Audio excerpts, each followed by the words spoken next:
Hello, everyone. Welcome to WDBJ 7 Plus. I'm Michaela Shelton. Thank you so much for joining us on your Wednesday. Hopefully, you're having a good morning so far. Today is a big day for us here at WDBJ 7 because we are celebrating our Freedom to Give fundraiser, where we've been collecting donations over the past week for our local Boys and Girls Club to make sure they have a great summer and some good summer camps this year. So we actually have our very own Niecy Payne out there right now, and we want to bring her in to talk to us about how it is going out there. Niecy, what can you tell us about what you're seeing out there so far?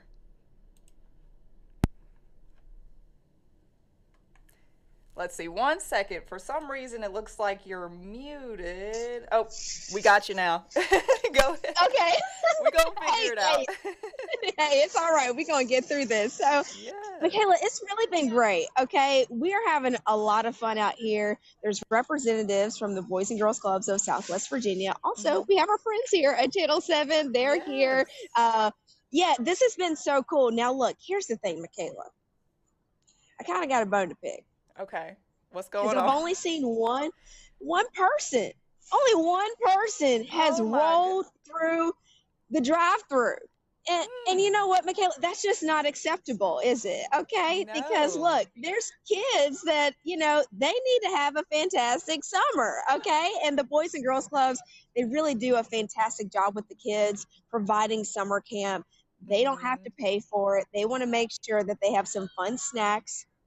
So today they're asking that people bring individually wrapped snacks. So, the boxes of packaged Oreos or Right. cookies.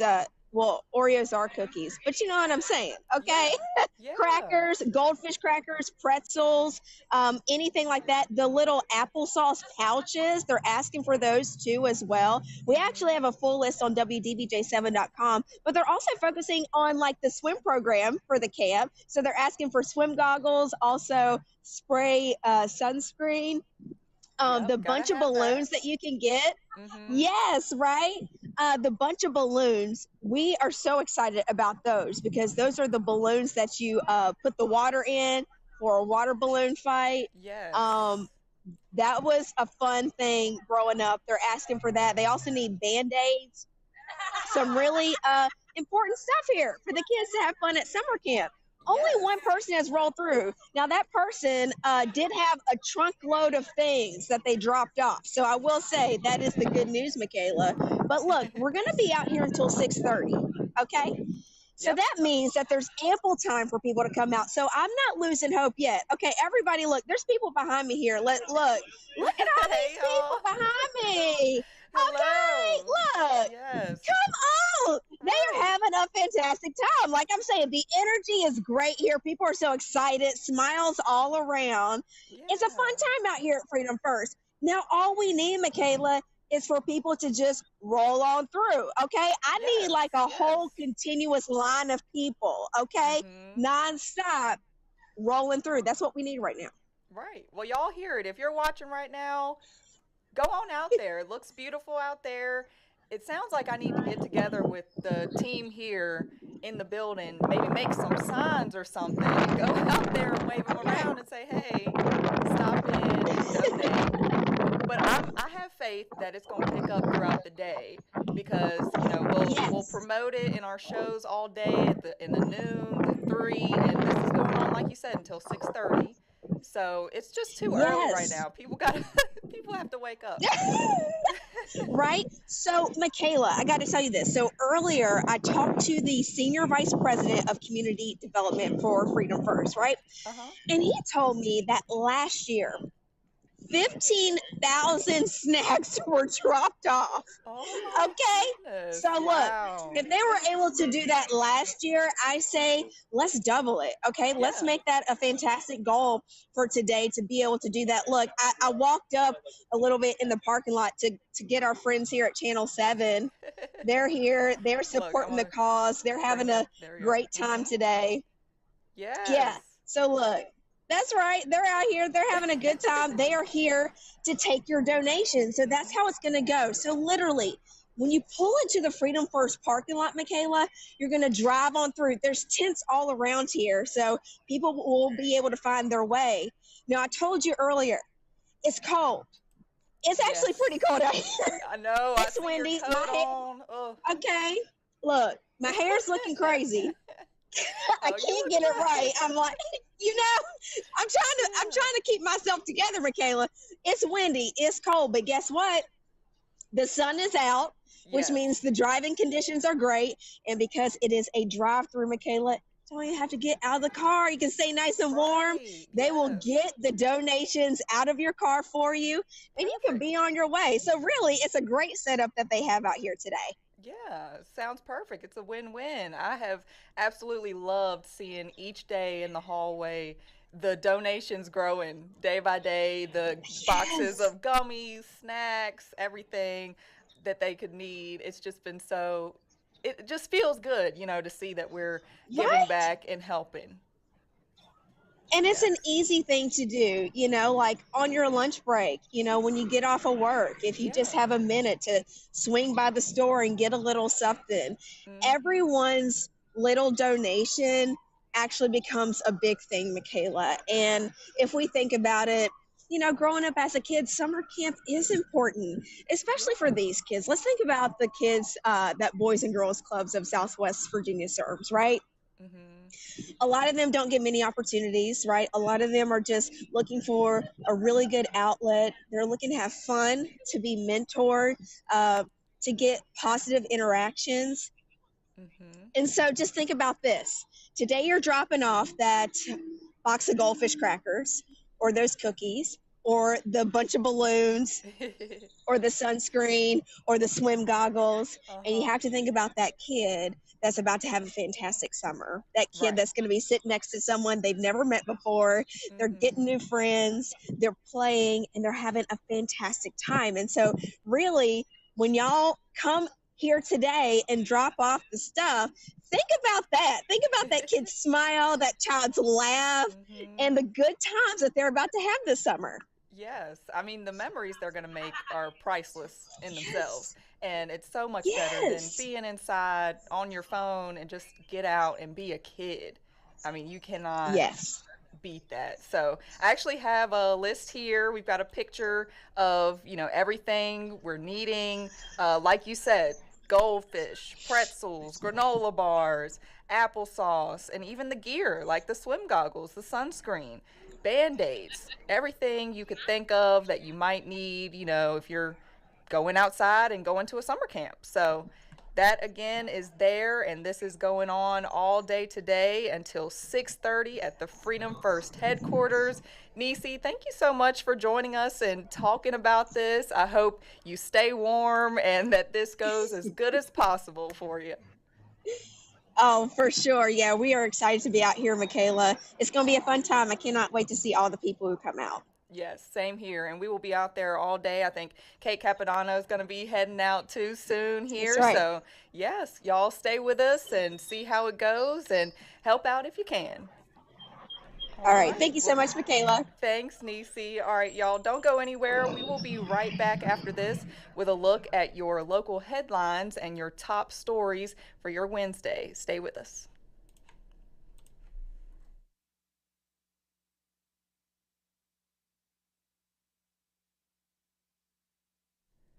All right, thank you, Nisi. Yeah, girl, you're welcome. It was fun. Appreciate it. Yes, you're good. Come on. I just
right, welcome back to WDBJ 7 Plus. I'm joined now by our chief meteorologist, Justin Pavic. Justin, how are you doing today? Hey, doing well this morning. I tell you what, that chilly air definitely woke me up as I was heading out the door. Yes. And yeah, we're going to talk about some big changes coming up here the next couple of days. You ready? Right, yes, I am. I just got off, we just finished talking to Nisi, and we saw her with the big coat out there at the Freedom to Give fundraiser, so you could really tell it is pretty cold out there. Definitely chilly. You grab the jacket as you're heading out to that great event that's going on, of course, all day, as we know, right through that 6:30 time frame.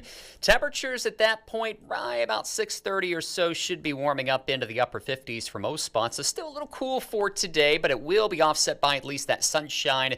Warming trend kicks off on Thursday, and that's going to take us right into next week. So a long period of warming weather coming our way. But check out the views here on this beautiful Wednesday morning, almost Wednesday afternoon. We're rolling that way pretty quickly here. Everything continuing to green up. Pollen levels, they're going to stay on the high side here the next couple of days, Thursday, Friday, Saturday, Sunday. And I'll tell you what, these are really not going anywhere until we see a soaking rain. And that is not in the cards, at least right now. Temperatures out the door currently into the 40s for most, even some 30s there in Hot Springs. That's where we actually saw a pretty heavy freeze last night. I noticed a little bit of frost on some of the rooftops in my neighborhood this morning. Wasn't a hard freeze, at least in Botetourt County, but it was a close call. We came down to about a single degree. 24-hour temperature change from yesterday at this time to right now. Yeah, it's definitely 5-10 degrees colder. You're probably noticing that as you venture out and about. So like Nisi there, grab that jacket. High temperatures for today, I think we're going to stay in the 50s here for most of us. And just to give you a reference point, at least in Roanoke, the historical average, where we should be, is right around 67, 68 degrees. There is the Freedom to Give event here coming up toward the 11 o'clock hour. We're almost there. Well, actually, we're pretty much there now, 48 degrees. But notice as we go through that 6 o'clock time frame, we're going to be back into the 50s. As we look for tomorrow, temperatures climbing a little higher now, so this is the turning point. Transition Thursday, we'll call it. 67 degrees in Martinsville and Roanoke. Upper 50s now as we travel north toward Hot Springs. And then still looking at Friday as the pick of the week here, that hometown home run forecast. We made this call, I believe, Monday morning. First thing, Friday seemed to be definitely a check in all those boxes there with all those beautiful weather conditions. No change to our thinking here. But you could argue that Saturday or Sunday could be a hometown home run as well, as the northeasterly winds around high pressure, that cooler air begins to work its way out. Winds of change kicking in here, and you're starting to notice some of those warmer hues of orange and red rolling up from the southwest Saturday and then again on Sunday, and that's going to push the mercury back up into the 80s, I do think, here for many hometown. So lots of great things going on this weekend. Tulip Festival still going on here around Lehman Family Farm. It's actually not too far from where I live. I got to check that out myself. Right around 80 to 82 degrees, and it should be dry both days. Quick check of the pattern here as we go toward next week. Much of the colder air staying out west. High pressure's locked into place here locally, and as it slides its way toward the Carolina coast, if anything, that will continue to pump up some warmth, pushes the jet stream a little bit further off toward the north, and I do think by the time we go toward Tuesday and Wednesday of next week, we will likely be approaching, if not exceeding, some record high temperatures. So we're on record watch here for Tuesday. You can see Roanoke, we're officially going 90 now, so within a degree of the record high temperature. All right, here's that First Alert Super 7-day forecast. And again, notice that warming trend every single day, with the exception of Sunday there. We are warming things up, and that will be the case here at night as well.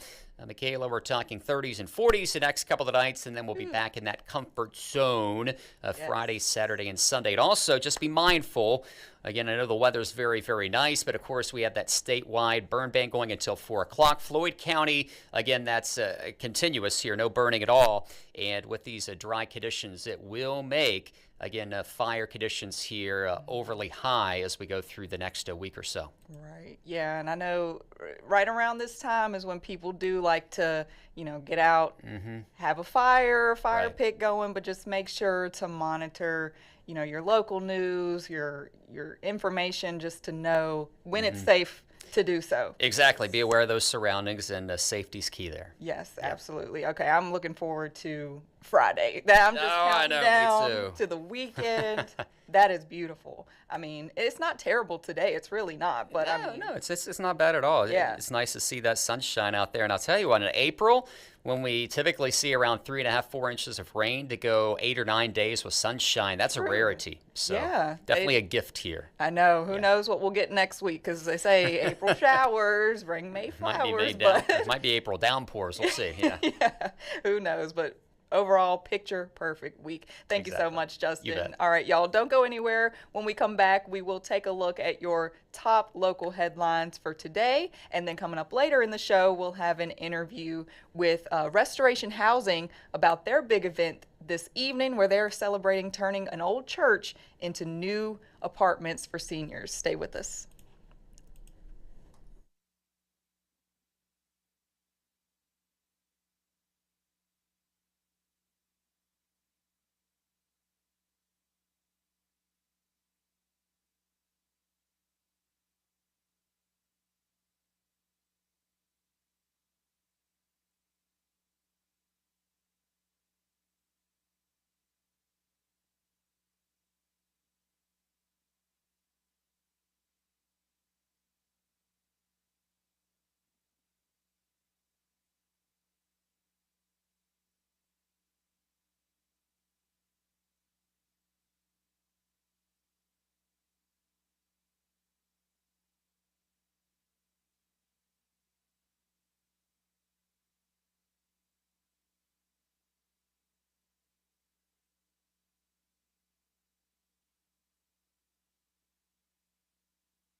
Welcome back to WDBJ 7 Plus. Thanks for staying with us. I'm Michaela Shelton. We now want to take a look at some of your top local headlines, and we begin out in Botetourt County, where Google is officially planning to bring a data center to the county. Austin Hicks takes us inside last night's meeting where residents gathered to talk about how they can try to keep Google away.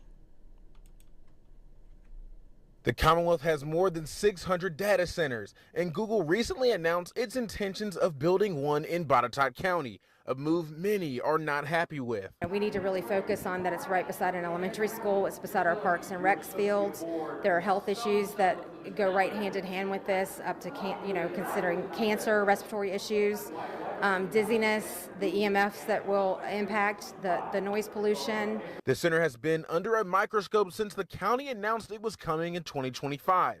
There are still many unknowns when it comes to the center, and that is why dozens of residents packed into Ashley Plantation Country Club to learn more about it. Even though the deal was announced over 9 months ago, there's still a lot of people that don't even know that's happening, much less the implications of it and the costs. And the Southwest Virginia Data Center Transparency Alliance was formed in response to the potential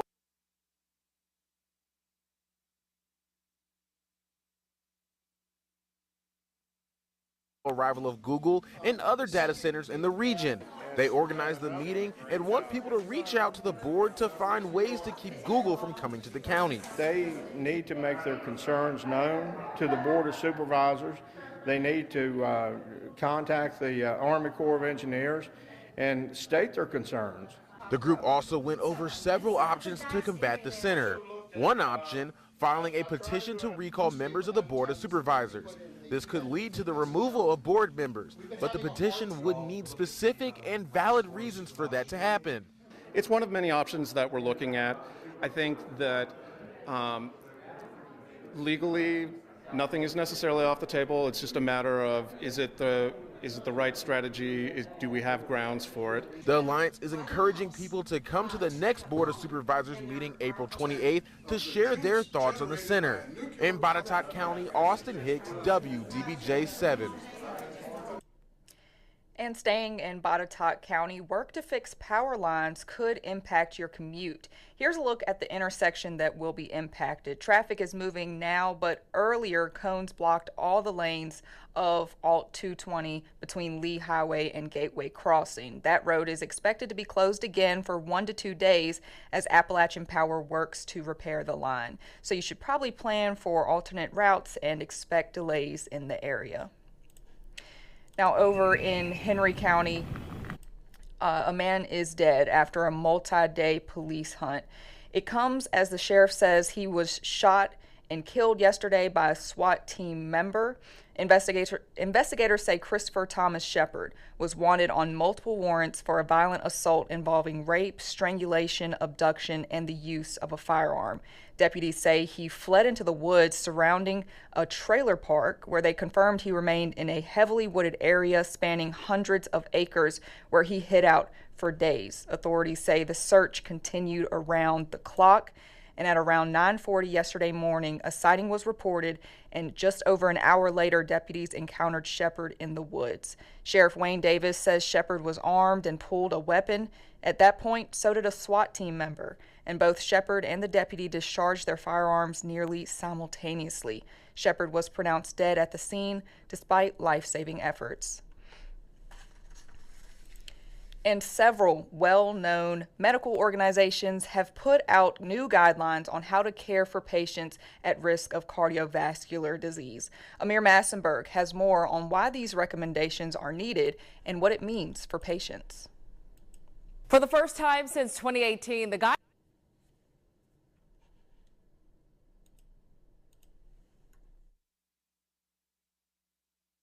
on how doctors can help heart patients have been updated. The American Heart Association and American College of Cardiology and 9 other medical organizations have some new recommendations for those who have abnormal levels of fats in their blood.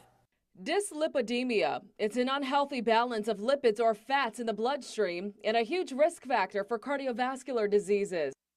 There's been a lot of new updates in terms of how we treat high cholesterol, new medications, new tests that we can run also. So this was kind of a much needed update. Dr. Jim Liu with the Ohio State University Wexner Medical Center says the overall frame of the guidelines is still the same. What's different is determining who's likely to develop heart disease or have a cardiac event before either of those things can happen, using a new tool called a PREVENT calculator. It's a much more modern risk calculator that incorporates, more modern things. And it's also a more, it looks like a much bigger population. For those who fall in the new patient category of very high risk, the guidelines suggest early intervention through healthy lifestyle changes, including maintaining a healthy weight, exercising regularly, not smoking, prioritizing quality sleep, and taking cholesterol-lowering medication when recommended by a doctor. The guidelines also lower the level of cholesterol that should be targeted. The earlier you treat, to lower targets, and for longer is overall better for our health. For your Hometown Health, I'm Amir Massenberg. All right, and Amir actually just recorded her special for WDBJ 7 Plus, where she's bringing together all of her recent Hometown Health pieces into one. And it is exclusive here on WDBJ 7 Plus, and that will drop later today. So make sure to check that out as well. And stay with us. We'll be right back after this quick break. We are going to have an interview with Restoration Housing because they are having a big celebration this evening for the restoration of an old church in Roanoke, where they have turned it into senior apartments and affordable apartments for seniors to move into. So you don't want to miss that. We will be right back after this.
Welcome back to WDVJ 7 Plus. Thank you so much for staying with us. I'm joined now by Isabel Thornton with Restoration Housing to talk about their newest project, where they are restoring a church, bringing it back to life for senior housing. Isabel, thank you so much for being here with us today. Thank you for having me. Yeah, absolutely. So first of all, for those who don't know, just tell us a little bit about Restoration Housing and what y'all do. Sure. We are a local Roanoke-based nonprofit. We're affordable housing developers. Our mission is sort of twofold, where we take blighted and vacant properties, they're usually historic, and rehab them. We usually have one big project under construction at any given time. And then once they're complete, we own and manage them as affordable rental housing. So we're both reinvesting and revitalizing these vacant structures and then owning and operating them as affordable units. Right. When did that start? How long have y'all been doing this? About 12 years ago now. Okay. Wow, that's amazing. And so talk about this new project where y'all are restoring a church in Roanoke and, what people can expect from that. Yes, so it's a really different project for us. Most of our other projects, I think we have 11 now, are all older historic homes that we've revitalized into either nonprofit commercial space that's affordable or primarily affordable rental housing.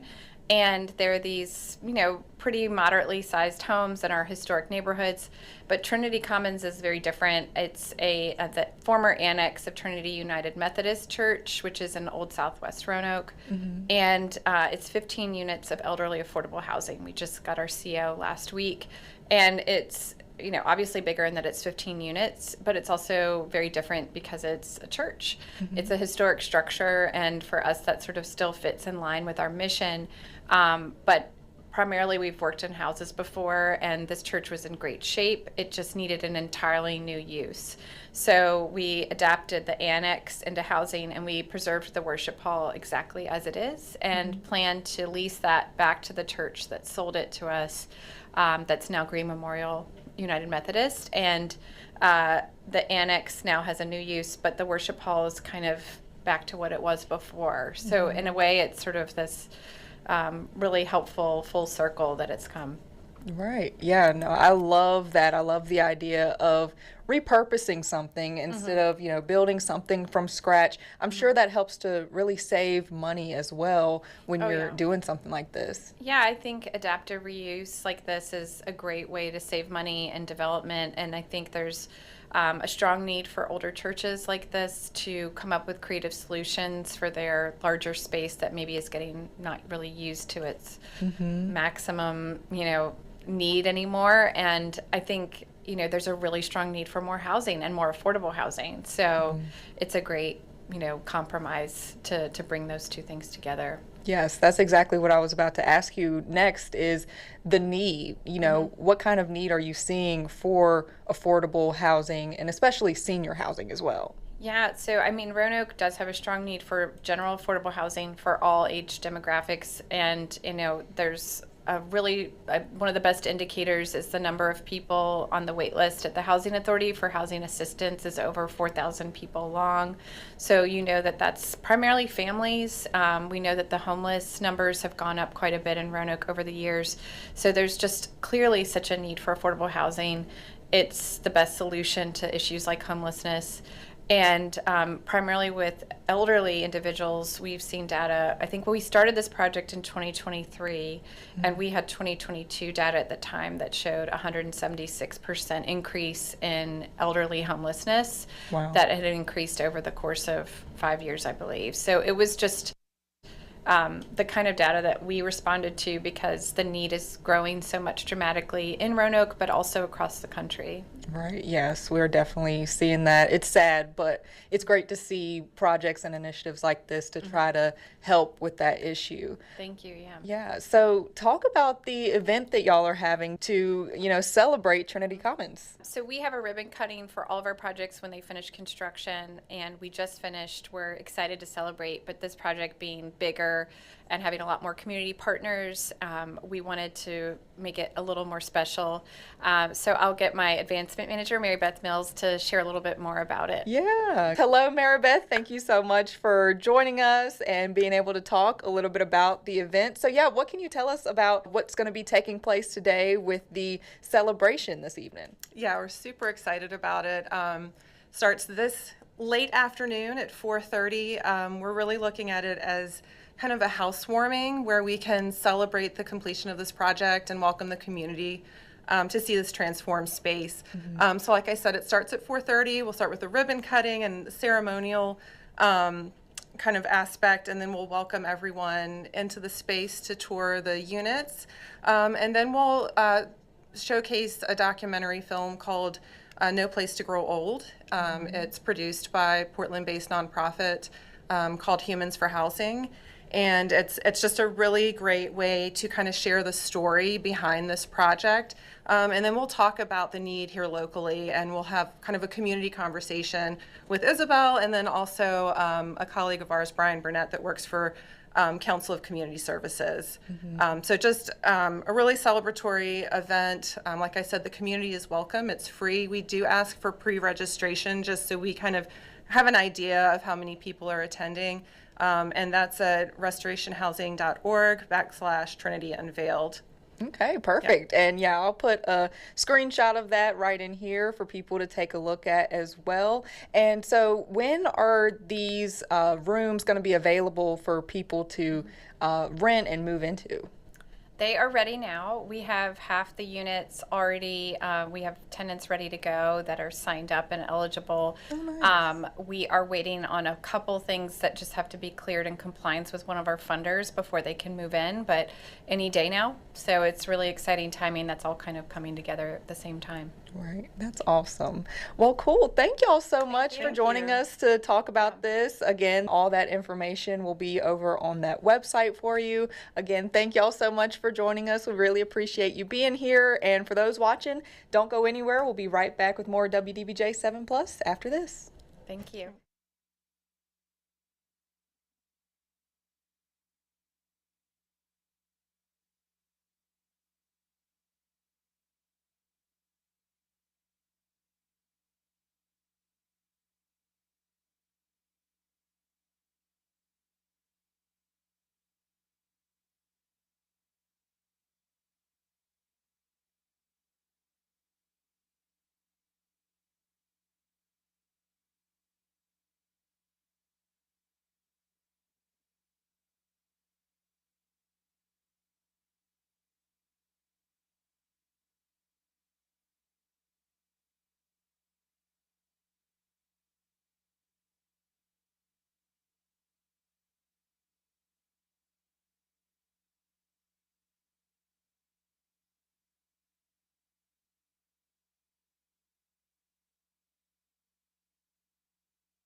Thank y'all so much for staying with us here on WDBJ 7 Plus. If you missed any of this episode from where we talked about our Freedom to Give fundraiser, Nisi Payne joined us here to talk about everything going on with that. And we also took a look at your First Alert hometown weather forecast and your top local stories for today. If you want to go back and watch any of that, this will be on our website and on demand on your streaming platform, your smart TV, your phone, on WDBJ 7 Plus. If you just go to that tab, wherever you watch our station, you can go find that. And make sure to stay tuned as well. Here in just a few minutes, the noon is going to come on. That's our 12 o'clock newscast will be here on Plus as well. And then our 3, 4, 5, and 6 shows, as always. You don't want to miss it. We're going to be out live at Freedom First headquarters all day, promoting our fundraiser that we have been doing all week for the local Boys and Girls Club, where we are raising donations for them to have a great summer. Any supplies you can think of to help them out, from snacks to water and first aid supplies and toys and things like that. We could use any help, and again, that is at the Freedom First headquarters. Our team will be out there all day bringing us updates from that. But other than that, make sure to follow us on social media, on our WDBJ7 pages, and go to our website, and you can watch all you want from WDBJ 7 Plus and our regular newscast. So thank y'all so much for watching. We really appreciate it, and I hope you have a great Wednesday. I'll see you back here tomorrow at 11 o'clock.